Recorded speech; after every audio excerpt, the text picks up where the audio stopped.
Conférence du père Marc Lambré, le 20 janvier 2000, à l'université de Cartier, au sujet de la pénitence, de la confession et de la réconciliation, première partie.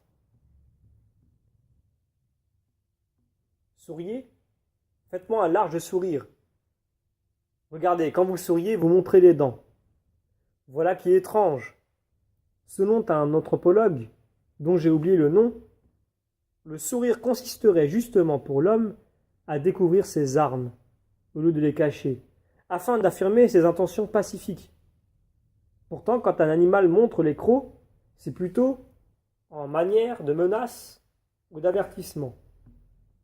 Ami ou ennemi? En tout cas, c'est la question élémentaire que se pose d'emblée, par un langage articulé ou par des postures compréhensibles, deux êtres vivants qui se rencontrent et qui sont de nature à pouvoir s'inquiéter mutuellement. Amis ou ennemis? Cette alternative sommaire et polémique nous paraît sauvage, peu à la hauteur de l'humanité et de la civilisation. Pourtant, toute situation de guerre l'impose automatiquement à tous. Amis ou ennemis, il faut choisir. Le simplisme de l'affrontement systématique binaire, qui désole en général tout observateur impartial et clairvoyant, est la pente naturelle de tout combat, qu'il soit armé ou politique, d'intérêt ou d'idées.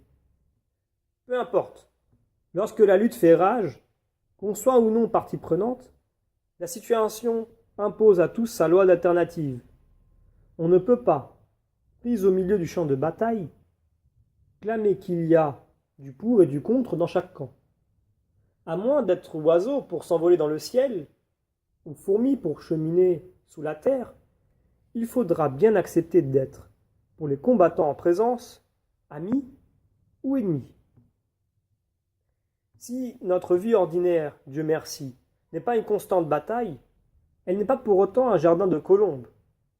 Les situations habituelles de notre existence sont caractérisées par le jeu de relations polarisées, entre mari et femme, entre parents et enfants, entre subalternes et supérieurs, entre autorités et administrés, entre personnes de service et personnes servies. Dans tous les cas de figure, la relation est, pour une grande part, de dépendance. En fait, la plupart de nos relations, quand elles ne sont pas d'indifférence, sont de dépendance. Et les relations de dépendance sont marquées d'une ambiguïté radicale. Le dépendant, par construction, est porté à aimer celui dont il dépend, puisqu'il reçoit de lui quelque satisfaction. En effet, si celui dont il dépend ne le satisfaisait pas du tout, il ne serait plus vraiment dépendant, mais simplement victime. En général, donc, on a lieu de savoir gré à celui dont on dépend de quelque satisfaction. La reconnaissance du ventre est un phénomène très réel et pratiquement automatique. Les enfants aiment leurs parents parce qu'ils aiment ceux dont ils reçoivent la vie, et jour après jour, les biens et les soins élémentaires de l'existence.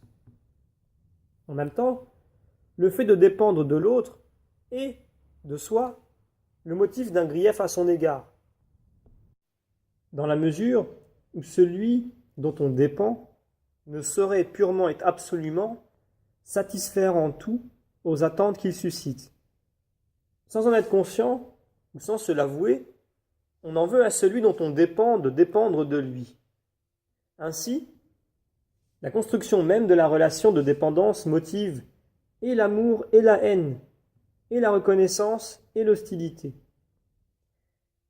Si l'on choisit de ne voir que le bon côté des choses, celui de la reconnaissance, on suppose que les ouvriers aiment leur patron, les subalternes leurs supérieurs, les esclaves leurs maîtres, les amis faibles leurs amis forts, les enfants leurs parents et les femmes leurs hommes. Et tel est bien, en général, le cas dans les sociétés heureuses. De même quand ce n'est pas le cas, les dépendants ont rarement intérêt à manifester leur grief à l'égard de ceux dont ils dépendent. En revanche, manifester sa gratitude est un bon moyen, souvent, de s'attirer des gratifications supplémentaires. Si pourtant, l'on choisit au contraire de ne voir que la réalité seconde, toujours cachée sous la première, de l'hostilité des dominés contre leurs dominants, on comprendra toute chose en termes de lutte des classes, de conflits de génération, de guerre des sexes et d'oppression de l'homme par l'homme. De voir ainsi que la face obscure des relations humaines est un malheureux aveuglement. En revanche, la nier tout à fait est une illusion naïve, que les uns et les autres ont intérêt, en première analyse, à nourrir, mais qui entretient toute espèce d'abus. La manière dont les dominants sont tentés d'abuser de ceux qu'ils dominent se manifeste typiquement dans la pédérastie, cette conduite criminelle, improprement dénommée pédophilie, constitue une forme extrême et brutale de la jouissance perverse dont le désir menace potentiellement quiconque détient quelque pouvoir sur un autre. Elle est en cela représentative de la condition déchue de l'homme, conséquence du péché originel. Notre situation humaine déchue implique généralement que nous soyons ennemis de ceux que nous aimons. L'hostilité est au cœur de tout ce qui porte le nom d'amitié et d'amour. La réalité que nous connaissons est polémique en elle-même. De la même façon, nous sommes les ennemis de Dieu tout en l'aimant. Voyez les mythes. Les dieux et les divinités y sont mis en scène sous le signe évident de la beauté, de la bonté, de la perfection. Mais de façon sous-jacente, on les devine jaloux, malfaisants et mal aimants. Dieu certes s'est révélé. Cet événement unique dans l'histoire de l'humanité a pour témoin la Bible, l'Ancien et le Nouveau Testament. L'Ancien et le Nouveau témoignage. Et que nous dit la Bible? Que ce Dieu qui se révèle vient mener sa propre guerre au milieu du monde, dont j'ai dit qu'il était marqué intrinsèquement d'un caractère polémique, au cœur même de ce qu'il peut connaître d'amour et d'amitié. La conquête de la terre promise par le peuple d'Israël, selon la promesse que Dieu lui avait faite, se réalise à la pointe de l'épée et dans la mesure où elle accomplit la volonté de Dieu. C'est bien la guerre de Dieu que mènent les tribus d'Israël en chassant les habitants du pays, et même en les exterminant tout simplement pour s'installer à leur place. En particulier, le chapitre 15 du premier livre de Samuel nous montre le roi Saül, intervenant dans l'histoire longtemps après les premières conquêtes, appelé à mener sur ordre de Dieu le combat contre les Amalékites. Le Seigneur lui commande de vouer les Amalékites à l'interdit, c'est-à-dire de les exterminer complètement, eux et leur bétail, et de détruire tous leurs biens. Or, voilà que Saül prend vivant le roi Agag, et s'empare des meilleures bêtes de l'ennemi au lieu de les abattre. Aussi Dieu envoie-t-il le prophète Samuel reprocher à Saül sa désobéissance, et ce dernier se défend en prétendant que, sous la pression du peuple, il a consenti à ce qu'une partie du bétail, la plus belle, soit réservée pour être offerte en sacrifice. Le prophète, qui n'est pas dupe de l'excuse, signifie à Saül que, pour cette faute, il est réprouvé. Puis, il exécute Agag. Ce récit, comme un certain nombre d'entre plus ou moins semblables, nous plonge dans une grande perplexité. Eh bien, je vous propose ce soir une interprétation analogique, qui nous intéresse directement, étant donné le sujet qui nous occupe.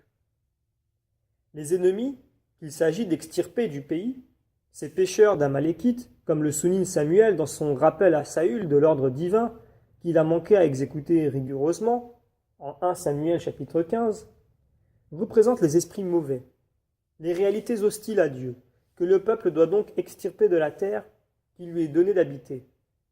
Dans la pleine lumière de la révélation, en Jésus-Christ, nous comprenons alors que ce récit signifie plus généralement la nécessité d'éradiquer totalement le mal par la grâce de Dieu et par la puissance de l'Esprit Saint. Que signifie le fait reproché à Saül d'avoir remporté la victoire et de ne pas avoir complètement détruit l'ennemi, mais de s'être permis d'en garder une partie par convoitise, partie qu'il prétend d'ailleurs offrir en sacrifice? Remarquez au passage l'ambiguïté de ce geste. En offrant un sacrifice, il adopterait l'attitude d'un fidèle serviteur de Dieu, alors que l'action même qu'il accomplirait consommerait une désobéissance à l'ordre divin. Eh bien, c'est la plupart du temps en forme d'obéissance prétendue que l'on désobéit à Dieu. Que signifie donc le fait d'avoir remporté la victoire et, au lieu d'anéantir le mal, d'en réserver une partie par convoitise? C'est ce qui arrive le plus souvent aux personnes alcooliques, qui commencent à s'en sortir. Une personne alcoolique appartenant à un groupe social où l'alcoolisme n'est pas normal, cache forcément son état considéré comme honteux et s'enfonce dans le mensonge. Si cette personne se trouve adroitement amenée à vouloir sortir de sa malheureuse situation, et si elle est bien aidée, il est sûr qu'elle peut arriver à cesser de boire, mais 9 fois sur 10, elle rechutera. Dans le cas classique, l'alcoolique se dit « Puisque je suis guéri, je dois pouvoir boire un peu comme tout le monde. » Il recommence donc à boire un peu d'alcool, puis rapidement se remet à en consommer abusivement. C'est pourquoi les associations qui apportent leur aide aux alcooliques prônent généralement l'abstinence totale. Cet exemple vaut pour toutes nos chutes analogues, pour nos péchés habituels que nous appelons volontiers des traits de caractère. Dans la thématique des péchés capitaux, l'alcoolisme est la forme quasi canonique de la gourmandise. La gourmandise comme péché capital, c'est-à-dire comme dérèglement grave d'une dynamique vitale essentiellement bonne en soi, ne consiste pas dans le fait de manger trop de gâteaux, mais dans la chute en une situation de dépendance qui, par-delà une satisfaction compensatoire incessamment recherchée et pas toujours obtenue, pourrit la vie. C'est le genre de maladie dont l'alcoolisme et le type apparaît en général quasi inguérissable. C'est parce que nous ne voulons pas exterminer l'Amalekite. Nous voudrions être délivrés de ce qui est insupportable dans notre dégradation, mais nous ne voulons pas guérir tout à fait. Nous sommes attachés à la structure compensatoire de notre dégradation. Nous ne voulons pas vraiment guérir, comme Saül. Nous voulons seulement ne pas souffrir de notre mal, ne pas être punis de nos fautes. Nous voulons bien être aidés à vivre, mais nous ne voulons pas lâcher notre péché qui, pourtant, nous conduit à la mort. Cette situation est celle de la création tout entière qui souffre sous la domination du mal, c'est-à-dire de l'hostilité contre Dieu, et qui pourtant n'est pas abandonnée par Dieu. Dieu en effet la conserve miséricordieusement dans l'être, en dépit de l'offense perpétuelle qu'elle fait à sa sainteté. Si Dieu la conserve ainsi, c'est en vue du salut, qui s'opère d'abord dans la révélation progressive, dont témoigne l'Ancien Testament et qui s'accomplit parfaitement en Jésus-Christ, ce dont témoigne le Nouveau Testament. Dieu se compromet donc très gravement dans ce monde marqué par l'hostilité contre lui. C'est ce que manifeste en pleine lumière la croix de Jésus qui, selon le mot de saint Paul, a été fait péché pour nous, qui a subi la mort du criminel, une mort ignominieuse, pour laquelle s'allient les ennemis jurés, les Hérodiens et les pharisiens, mais aussi les Sadducéens et les autres, en somme, les Juifs et les païens. La façon dont Dieu se laisse affecter par la misérable situation humaine, marquée de péché, apparaît en pleine lumière dans la croix du Christ, mais elle est déjà perceptible tout le long de la révélation. Par le fait de se révéler Dieu, accomplit déjà la kénose, l'action de se vider de soi-même, que l'Épître aux Philippiens lit dans l'incarnation et la passion du Fils de Dieu. Et cette œuvre de Dieu, qui nous sauve au prix de la passion du Christ, ne sera achevée qu'au dernier jour du monde. C'est pourquoi nous devons appeler de nos vœux le dernier jour. Nous devons le désirer de toute notre ardeur, au lieu de dormir dans la tiédeur d'un vague espoir de survie après la mort. Pour aborder notre thème du trimestre, confession, pénitence, réconciliation, nous avons étudié la dernière fois le passage du 2e livre de Samuel qui relate l'histoire de David et de Bethsabée. Beaucoup ont été surpris par ce texte qui ne leur semblait guère répondre à première vue à leurs attentes les plus légitimes. Dans cette histoire scabreuse et terrible, on ne voit pas apparaître de confession en bonne et due forme du pécheur. En fait, de pénitence, David ne jeûne que pour essayer d'éviter le châtiment. Et rien n'arrive du genre réconciliation. Au contraire, la situation créée par le péché semble profiter au pécheur et être ainsi entérinée par Dieu lui-même. Quant à la qualification du péché, telle qu'elle ressort de la parabole utilisée par le prophète Nathan pour en faire prendre conscience à David, elle semble très insuffisante. On ne reproche au roi que d'avoir en quelque sorte volé le bien du pauvre, alors qu'il a pris la femme de son prochain et qu'il a ensuite fait tuer traîtreusement le malheureux mari. L'étonnement général ne fut que plus grand quand j'ai fait remarquer que ce texte était recommandé comme lecture pour la célébration du sacrement de réconciliation.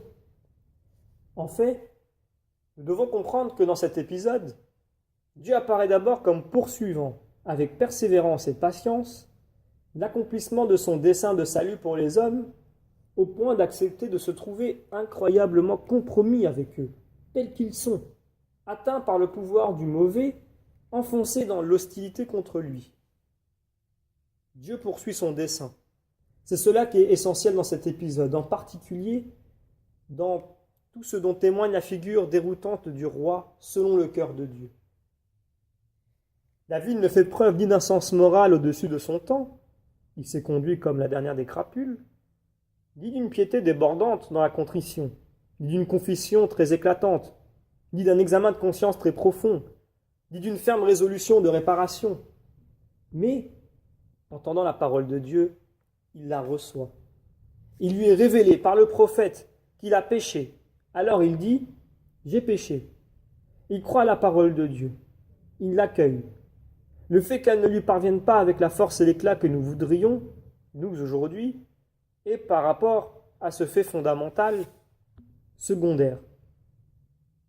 Le caractère scandaleux du pardon de Dieu à l'égard de David, qui semble relever d'une indulgence coupable, d'une faiblesse et d'un favoritisme injustifiable, ne peut s'éclairer que sur le fond de la progressivité de la révélation de Dieu, qui s'accomplit comme une histoire d'amitié entre lui et des hommes choisis parmi les hommes, des pécheurs pris parmi les pécheurs. Alors même que David est mal purifié du pouvoir du mauvais, toujours à l'œuvre dans le monde déchu, il est déjà l'ami de Dieu. Dieu prend pour ami un homme encore marqué profondément de l'hostilité du monde contre Dieu, du péché abominable, qui est la manifestation même du pouvoir du mal sur le monde. Et en dépit de ce qui l'obscurcit, l'amitié de David se révèle profonde et réelle dans la façon dont il écoute la parole de Dieu et la prend en considération pour elle-même, à cause de celui qui la prononce, et non pour des motifs intéressés.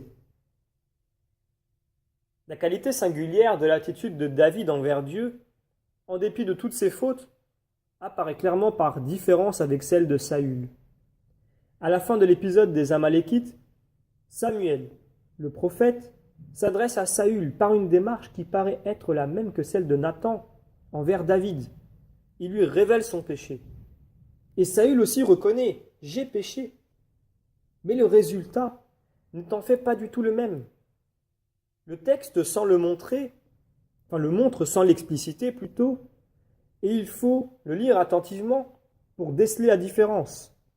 Il en va de même au début de l'évangile de saint Luc, pour l'accueil que font respectivement Zacharie et Marie à la parole de l'ange qui leur apparaît. Zacharie demande en substance « Qu'est-ce qui va me prouver que tu es digne de foi ?» tandis que Marie s'étonne « Explique-moi comment cela peut arriver. » Sous l'apparente similitude de réaction, qui comporte la surprise et l'objection, la différence est dans la façon dont l'interlocuteur est reconnu, ou non, pour ce qu'il est, accueilli, ou non, pour qui il représente. Ici, Saül est simplement soucieux de ne pas être rejeté, et non pas atteint au cœur par la parole de Dieu qui lui est donnée. Il réclame à Samuel de ne pas être sanctionné, et va jusqu'à essayer de le retenir de force. David, au contraire, tente de fléchir Dieu par la prière et le jeûne, comme il convient à un pieux Israélite. Mais il accepte l'action de Dieu comme sa parole, sans mettre en doute sa justice. La droite considération de Dieu par David, plus haut que lui-même, que ses intérêts et que tout, malgré son péché, est comme une trouée de bien pur dans les ténèbres de ce monde ambivalent où la haine habite au cœur de l'amour. On pourrait dire ici, en répétant ce qui est écrit à propos d'Abraham, que David eut foi en Dieu et que Dieu le lui compta comme justice. Cela ne signifie pas que Dieu prenne son parti du péché de David, qu'il l'admette avec insouciance. Dieu supporte ici la faute, la révolte et le péché, selon ce qu'il affirme déjà à Moïse en Exode 34:7, et selon ce qui ne se manifeste pleinement dans la façon dont le Christ Jésus portera dans sa passion et sur la croix le péché des hommes, comme une agression terrible et une souffrance extrême jusqu'à la mort. C'est bien pour délivrer complètement ce monde de l'emprise du mal que Dieu poursuit son dessein d'amour. Mais son œuvre est en cours jusqu'à son accomplissement dans la Pâque du Christ et jusqu'au jour de sa venue dans la gloire. En attendant, le péché demeure, comme révolte et comme hostilité contre Dieu, et aussi comme pouvoir du mal sur la création, notamment dans l'ambiguïté de la réalité où le mal se tapit au cœur du bien. Lorsque le pénitent est pardonné, sa faute est enlevée, mais il n'est pas complètement purgé de la situation de domination du mal que connaît la création et qu'entraîne le péché.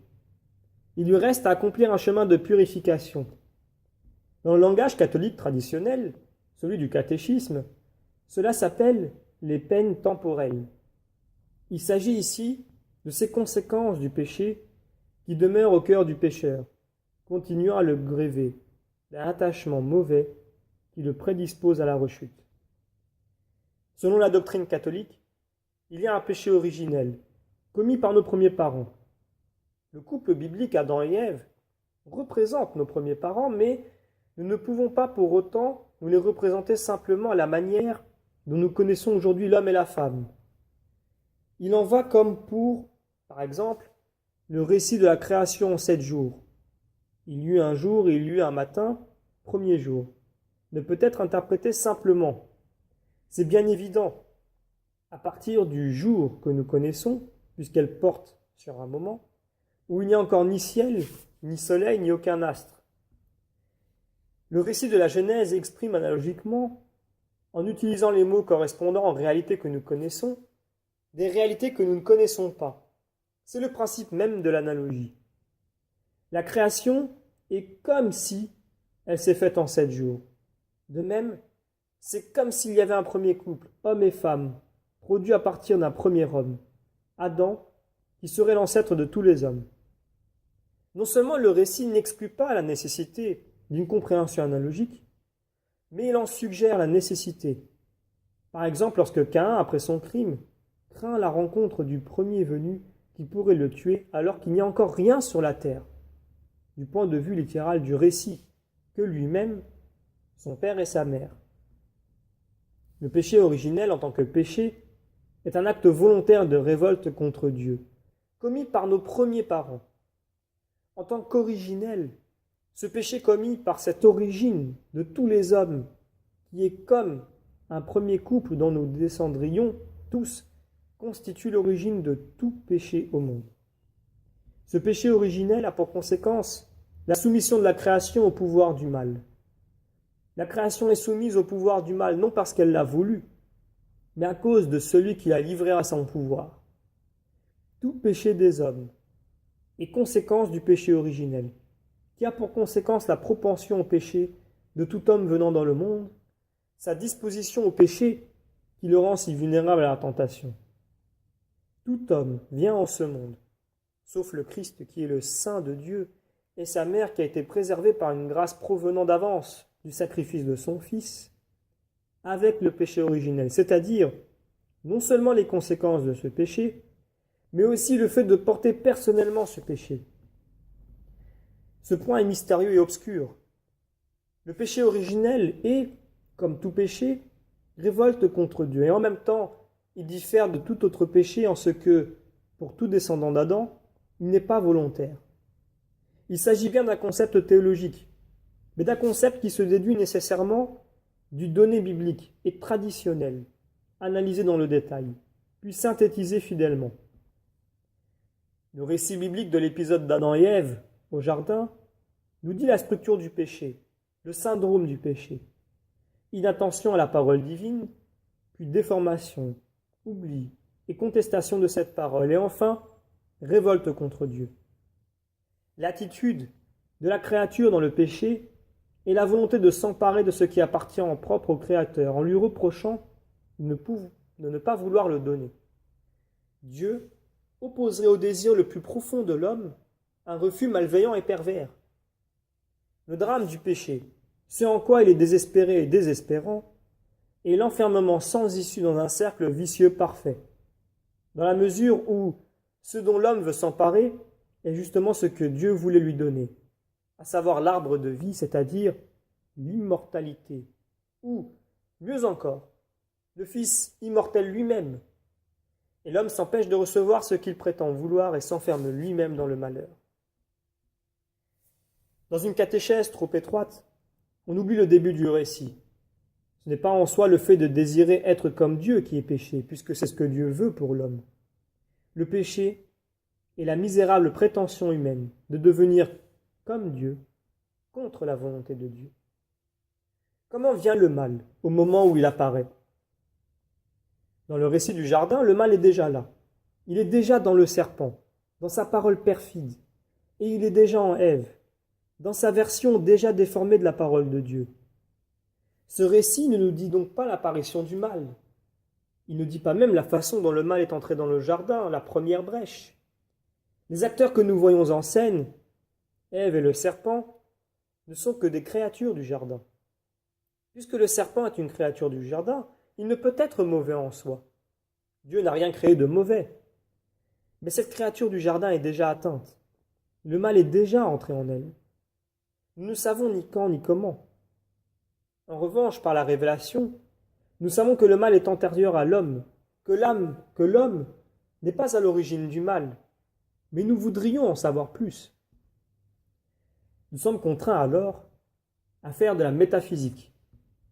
Entre l'éternel avant, où il n'y a que Dieu, éternel, tout-puissant et infiniment bon, et le temps du jardin, où nous voyons le mal à l'œuvre, il doit y avoir un moment M de l'apparition du mal. Comment alors qu'il n'y a qu'un seul principe, peut-il advenir un second élément hostile au premier? À cette question, il n'y a pas de réponse pour nous en ce monde. Les langages sur le mal en soi ne doivent pas, de ce point de vue, nous faire illusion. Ils désignent le mal, mais ils n'éclaircissent pas son origine. Je ne prendrai qu'un seul exemple, celui du mot « Satan ». Satan en hébreu veut tout simplement dire accusateur. C'est en particulier le nom d'un personnage important du livre de Job. Le Satan y est un personnage de la cour céleste, de l'entourage de Dieu. Le contexte historique qui sert de soubassement à cette analogie est la cour du roi des rois typiques, à l'époque où le livre est écrit, le roi de Perse. À la cour, quantité de personnages ont du pouvoir dans l'ombre du pouvoir royal, et notamment cette espèce de grand vizir Iznogoud, méchant et malveillant qu'est le Satan, qui use de la marge de manœuvre dont il dispose mystérieusement contre les amis du roi. Cette analogie sert à dire la situation de l'homme en butte à un puissant qui l'opprime et le détruit, et cela sous le pouvoir suprême de Dieu, qui n'ignore rien de ce qui arrive. L'homme ami de Dieu, ainsi opprimé, crie son incompréhension et clame son exigence de justice et de salut. Or, la réponse biblique de Dieu à Job tient en une phrase. Tu ne peux pas comprendre. Et cela n'est pas dit pour rien. La Bible ne parle pas pour rien. Dieu ne parle pas pour rien. Bien sûr, cette réponse ne nous satisfait pas, mais nous n'en avons pas d'autre. Il en va de même en ce qui concerne la liberté. Là encore, nous ne pouvons comprendre ni la vraie liberté, qui est au-dessus de la liberté de choix entre le bien et le mal, ni la liberté relative, qui est celle de l'homme non baptisé, de faire ou de ne pas faire le mal, alors qu'il demeure soumis au pouvoir du mauvais. Nous ne pouvons pas comprendre ce qu'est la liberté de l'homme sans péché. Cette liberté qui ne se conçoit pas du tout en termes de possibilité de choisir pour ou contre Dieu, et qui est la liberté de Jésus, celle de Marie, sa mère, parce qu'elle est celle de Dieu même. Nous ne pouvons pas comprendre non plus ce qu'est la liberté d'un homme qui est tombé au pouvoir du péché. Puisqu'il est tombé au pouvoir du péché, il ne peut absolument pas se libérer lui-même, et donc il n'est pas libre. Attention, nous ne sommes pas dans la situation de ne rien comprendre, mais dans la situation de ne pas tout pouvoir comprendre.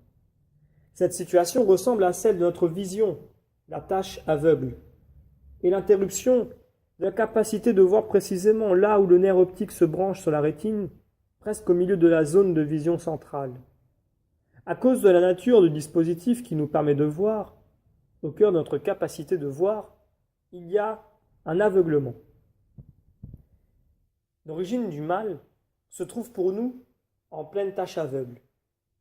Qu'on la nomme Satan, démon, diable, Belzébuth ou autrement, on ne fait qu'appliquer à un concept métaphysique ultime des notions qui en disent quelque chose par analogie. Satan signifie accusateur. Diable veut dire disjoncteur ou disloqueur. Nous devons prendre garde à ne pas retourner la démarche, à ne pas la mettre à l'envers. Ce que l'on fait typiquement avec l'histoire du serpent au jardin. Le serpent est une créature de jardin, mais dans ce récit, c'est l'arrivée la plus déterminée du mal, le canal de l'arrivée du mal. Ce serpent dans le récit n'est pas plus le mal en soi que ne l'est le Satan du livre de Job. Aussi, l'usage traditionnel et légitime de dire Satan, ou le serpent de la Genèse, ne doit pas nous empêcher de comprendre que, dans le livre de Job, Satan n'est pas le mal métaphysique, car autrement, nous irions imaginer que le mal métaphysique est un compagnon de Dieu, et que, dans le livre de la Genèse, le serpent n'est pas le mal en soi, car autrement, nous irions imaginer que le mal est une créature de Dieu. Dans l'histoire de l'Église catholique, la mauvaise pente scolastique, après le grand saint Thomas d'Aquin, est de se prendre les pieds dans le langage et de vouloir réduire la tâche aveugle à rien par un langage métaphysique complet et satisfaisant, de vouloir tout comprendre, de vouloir avoir tout compris. Bref, on prend sa métaphysique pour la réalité de la révélation, en forme supérieure à la forme de la révélation, et on la met à la place de la révélation. On va préférer son système conceptuel bien huilé et bien rodé à une révélation qui dit « vous ne pouvez pas tout comprendre ». On en vient à mettre le veau d'or à la place du Très-Haut, et à faire ce que le Seigneur Jésus dénonce chez les pharisiens, au nom de la tradition des hommes. On annule la parole de Dieu. La grande protestation de Luther et des autres réformateurs s'explique en partie comme une réaction à cette dérive. Mais ce contre quoi ils réagirent n'était précisément pas catholique. Et, au nom d'un déblaiement de ces déductions additionnelles qui sont venues comme obstruer le juste canal de l'intelligence, de la foi dans l'esprit, ils ont été jusqu'à rejeter aussi des constructions légitimes et bonnes. Dans le rapprochement entre les catholiques et les protestants, il faut que les catholiques renoncent bien clairement à tout ce qui, dans l'histoire de l'Église, peut être en surcharge et de nature à obstruer la saine doctrine. D'un autre côté, nos frères protestants doivent reconnaître clairement la foi dans son intégrité. De façon exemplaire, l'affrontement entre Luther et le magistère de son temps sur la question de la justification s'est exprimé dans la formule « simul peccator et justus », simultanément pécheur et juste. Formule condamnée par le Concile de Trente. Le conflit relève en partie d'une confusion entre le péché et les conséquences du péché. En saine doctrine catholique, le chrétien est à la fois simultanément juste, c'est-à-dire libéré de ses péchés, et encore plus ou moins affecté par les conséquences du péché dont il doit donc encore être purifié. S'il se soumet docilement au travail de purification que lui prescrit l'Église, non seulement cet état impur ne se traduit pas immédiatement par le fait de commettre des péchés, mais il s'améliore progressivement, se transformant peu à peu en un état de sainteté toujours plus grande. Le travail de purification, de satisfaction, se fait par les méthodes bien connues, le jeûne, la prière et l'aumône. Le jeûne ou l'ascèse consiste à se priver même des choses qui sont licites et bonnes en soi, lorsque c'est utile, pour mener le combat contre le mal en soi et contre les risques d'y retomber. La prière est toujours d'abord écoute de la parole de Dieu. C'est pourquoi il est tout à fait normal et juste de prier avec les formulaires de l'Église et à partir de l'Écriture. L'aumône est d'abord un devoir de justice envers les défavorisés, et ensuite le mouvement de l'amour qui veut tout partager avec le prochain. Vous reconnaissez les 3 P du carême. La prière, le partage et la pénitence. Ce sont les moyens quotidiens prescrits pour guérir du péché. Quant à l'affaire des indulgences, elle n'est qu'un épisode très particulier de l'histoire de l'enseignement de l'Église sur la pénitence, la prière et l'aumône, dans lequel entre aussi en ligne de compte la compréhension du thème des mérites des saints. Certes, nous ne pouvons guérir du mal que par l'action puissante du Dieu Sauveur, par la grâce du sacrifice du Christ. L'œuvre du salut, qui est tout entière accomplie par Dieu, est néanmoins donnée aux hommes, car dans sa générosité, il va jusqu'à accorder en propre à ceux qu'il sauve sa sainteté, en sorte qu'il les associe vraiment au sacrifice du Christ.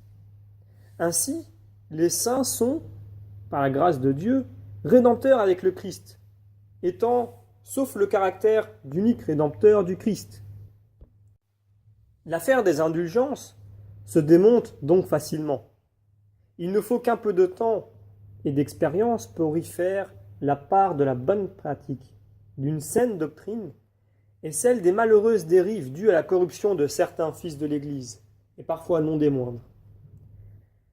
Par la prière, et selon le mode de prière proposé par l'Église, qu'il s'agisse de passer par une porte sainte ou d'accomplir telle autre démarche particulière de circonstance, l'Église en est sûre et a le pouvoir et le devoir de le dire. Dieu apporte ses grâces de purification aux fidèles qui les lui demandent, à l'invitation du magistère d'un cœur sincère. La distinction entre le péché et les conséquences du péché nous renvoie à la distinction entre l'aspect du salut immédiat, instantané, gratuit et total, par le pardon du péché qui opère la réconciliation du pécheur, salut dont l'accueil inconditionnel du Fils prodigue par son Père est l'image excellente et merveilleuse, et l'aspect du travail du salut, que consiste l'œuvre de satisfaction ou de pénitence, ou de remise des peines temporelles, ou de conversion ou de purification, ce que signifie le mot purgatoire, selon le vocabulaire employé. La purification à laquelle nous devons nous livrer n'est pas une épreuve facultative qui serait réservée aux meilleurs ou aux plus intéressés. Elle est absolument nécessaire pour tous. Et Dieu ne privera pas ceux qui ne l'ont pas achevé dans les limites de leur vie terrestre des moyens de l'accomplir au-delà. C'est cela que signifie le purgatoire. Heureusement d'ailleurs que nous croyons cela, car si nous en doutions, nous aurions de sérieux motifs d'inquiétude ou d'angoisse à la pensée de notre comparution éventuelle devant le juge de toute chair dans l'état où nous sommes. Ces deux aspects correspondent aussi aux deux sacrements inséparables que sont le baptême et la confirmation. Le baptême est le sacrement du salut total et gratuit. Plongés dans la mort du Seigneur, nous sommes libérés du péché originel et nous sommes pardonnés de tous nos péchés. Libérés du péché originel, fameuse tâche aveugle, nous ne sommes pas aussitôt purifiés des conséquences du péché. La confirmation est le don plénier de l'Esprit Saint par lequel Dieu achève en nous ce qu'il a commencé. Chacun de ces sacrements est donné une fois pour toutes. Nous sommes baptisés une seule fois pour vivre une vie entière de baptisés, une vie que Dieu sauve constamment. Et nous sommes confirmés une seule fois pour vivre une vie d'enfant de Dieu dans l'Esprit Saint, c'est-à-dire de fils dans le Fils, à qui Dieu donne l'Esprit constamment et selon toute nécessité. Confirmés, vous avez reçu l'Esprit Saint et le gage de l'Esprit Saint. L'Esprit Saint, donné proprement à la confirmation, est aussi le gage qu'il vous sera donné en toutes circonstances et selon toute nécessité. De même, quand nous avons été baptisés, nous avons reçu le salut de Dieu et le gage du salut. Le sacrement de la pénitence et de la réconciliation est d'abord le don du salut, donné de nouveau aux baptisés, ce dont le baptême était le gage. C'est pourquoi ce sacrement de la pénitence et de la réconciliation a historiquement, selon l'origine de sa mise en œuvre liturgique, et intrinsèquement, selon la portée qu'il garde dans la pratique de l'Église, d'abord le sens du pardon du péché mortel, de la réconciliation du chrétien tombé en état de disgrâce, tombé de son état baptismal. Il a ensuite le sens d'un moyen ordinaire de recevoir la grâce du travail de purification par lequel Dieu achève en nous ce qu'il a commencé, en nous délivrant profondément de tout attachement au péché, en nous sanctifiant de plus en plus. Notre conception de ce sacrement, à nous les bons chrétiens, est trouble et mal satisfaisante, et donc mal pratiquée, notamment parce que nous n'avons gardé de ces deux sens que le second, celui du perfectionnement, dont je dis bien, et j'insiste, qu'il n'est pas une matière facultative réservée à une élite, mais cette dimension est seconde, non pas secondaire, dans ce sacrement. Et nous avons oublié la dimension première, qui est de nous resituer radicalement dans notre condition de pécheurs, arrachés à la damnation, arrachés à la révolte contre Dieu, à l'hostilité déterminée contre le Créateur. Ce soir, mon propos s'attachait surtout à développer ce premier aspect du sacrement de la pénitence et de la réconciliation. Nous étudierons la prochaine fois plus en détail les aspects de la contrition, de la confession et de la satisfaction, que nous n'avons pas beaucoup constaté chez David et Bethsabée. Mais il nous faut d'abord bien entrer dans ce que j'appelle le premier aspect, sinon nous ne pouvons absolument pas comprendre correctement le second. Le mystère de notre condition obscure, d'être créé bon par Dieu, est tombé au pouvoir du mauvais, qui nécessite un arrachement radical au mal, et le fondement sans lequel nous ne pouvons rien comprendre correctement. Et pas non plus donc le sacrement du pardon. Au début de la messe, juste après la salutation, le prêtre dit, par exemple aux fidèles, « Préparons-nous à la célébration de l'Eucharistie en reconnaissant que nous sommes pécheurs. » Il s'agit de la reconnaissance que nous sommes, dans le meilleur des cas, Dieu veuille, en état de grâce, à savoir bénéficiaires de la grâce radicale de Dieu qui nous arrache à notre état de damné, et que la grâce nous est d'autant plus toujours nécessaire que nous demeurons portés à pécher. Avouer ces péchés véniels, des péchés déterminés autres que ceux qui nous coupent radicalement de la grâce baptismale du salut, c'est entrer dans le deuxième aspect, celui de la recherche d'un progrès dans la sanctification. Ce deuxième aspect est également essentiel, mais si l'on oublie le premier, il est défiguré. En effet, si nous ne concevons le sacrement de pénitence que comme une lessive ou comme une reprise après accroc, notre pensée de nous-mêmes est celle d'un être bien à qui il peut arriver de petits incidents. Or, cette pensée est radicalement fausse. Elle ne considère pas Dieu et l'homme en vérité. Cette pensée est celle de Saül. J'ai péché, d'accord, mais reste avec moi. Ce que nous manquons dans une telle attitude, c'est le préalable indispensable de la foi. C'est pourquoi la confession doit être d'abord confession de foi. En Jésus-Christ, le Fils de Dieu, venu dans la chair pour nous sauver, mort sur la croix pour le pardon de nos péchés et ressuscité pour notre sanctification. Telle est la juste considération de Dieu qui nous comble ainsi de son amour infini, nous qui étions ses ennemis. Cessons donc de nous justifier nous-mêmes inlassablement, notamment dans nos conduites ambiguës, ne mettant en avant ce qu'elles peuvent avoir de reconnaissance de Dieu que pour mieux cacher ce qu'elles contiennent toujours d'hostilité contre Dieu. La confession de foi reconnaît que c'est par la seule grâce de Dieu que nous ne sommes plus ennemis de Dieu. Amis ou ennemis? Ennemis au cœur de notre amitié, c'est notre condition. Il nous est donné d'être amis de Dieu que dans l'événement radical où nous renonçons tout à fait à la considération de nous-mêmes à cause de celle de Dieu. Nous renonçons à nos idées, à notre justification, à nos petits bonheurs. Nous renonçons radicalement à nous-mêmes. Nous sommes prêts à tout perdre et à tout considérer comme rien, comme déchet, au regard de Dieu lui-même et du bien absolu qu'est Dieu et son amour. Comment pourrais-je me déclarer juste à aucun titre? Comment ne verrais-je pas qu'il y a dans ma foi de l'incrédulité? Tout refus d'amour est incrédulité. On ne peut pas dire « j'ai la foi, mais de temps en temps je n'ai pas beaucoup d'amour ». Non plus que « je n'ai pas d'ennemis ». Quelle naïveté! Il ne s'agit pas de dire que j'ai commis des péchés en toute matière. L'essentiel n'est d'ailleurs pas de faire l'inventaire de mes péchés.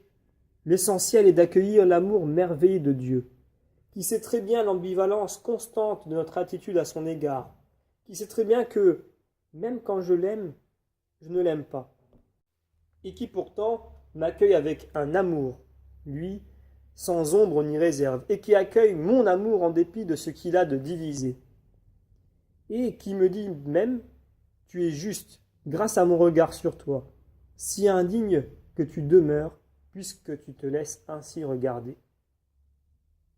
Jésus demande à Pierre 3 fois, m'aimes-tu? Parce qu'à Pierre surtout, il faut rappeler qu'il n'aime pas.